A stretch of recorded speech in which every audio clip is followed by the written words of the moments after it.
અમદાવાદના પીપળજ ગામમાં ટેક્સટાઇલ કંપનીમાં ભીષણ આગ ભભૂકી ઉઠી। મહાશક્તિ ટેક્સટાઇલ નામની કંપનીમાં મોડી રાત્રે ભીષણ આગ લાગી। આગની ઘટનામાં એક શ્રમિકનું દાઝી જતા મોત થયું છે અને એકની હાલત ગંભીર છે, તો પહેલા માળે ફસાયેલા શ્રમિકનું ગુંગળાઈ જતા મોત થયું હતું।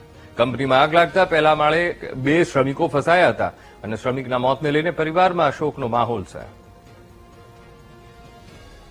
આજ મુદ્દે સંવાદદાતા અનિતા પટણી ફોનલાઈન પર। અનિતા, પીપળજ ગામમાં ટેક્સટાઇલ કંપનીમાં ભીષણ આગ, જેમાં એક શ્રમિકનું મોત પણ થયું છે, એક શ્રમિક ગંભીર રીતે દાઝી પણ ગયો છે।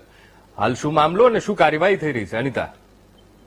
જે અંકુર, જે પ્રકારે અમદાવાદના પીપળજ ગામની જે ટેક્સટાઇલ કંપની છે ત્યાં રાત્રે 1 થી 2 વાગ્યાની આસપાસ એક આગની ઘટના સામે આવી હતી। જે મહાશક્તિ ટેક્સટાઇલ નામની કંપની છે તેમાં અચાનક જ આગ લાગી ગઈ હતી ને રાત્રે બનેલા જે આગની ઘટનામાં એક શ્રમિકનું મોત થયું હોવાનું હાલ તો તપાસમાં સામે આવી રહ્યું છે।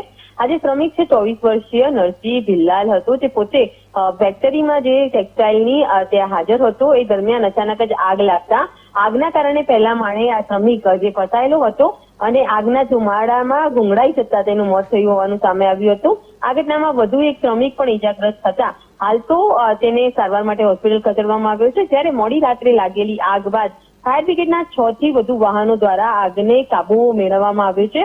ભારે જહેમત બાદ આગ ઉપર કાબુ મેળવવામાં આવ્યો છે, પરંતુ આગનું કોઈ ચોક્કસ હજુ સુધી કારણ તપાસમાં સામે નહીં આવતા હાલ તો એફએસએલની પણ મદદ લેવામાં આવી રહી છે અને ફાયર બ્રિગેડની ટીમે આગના કારણને જાણવા માટે પણ તપાસ શરૂ કરી છે। જી બિલકુલ અનિતા, સમગ્ર માહિતી સાથે જોડાવા બદલ આપનો આભાર।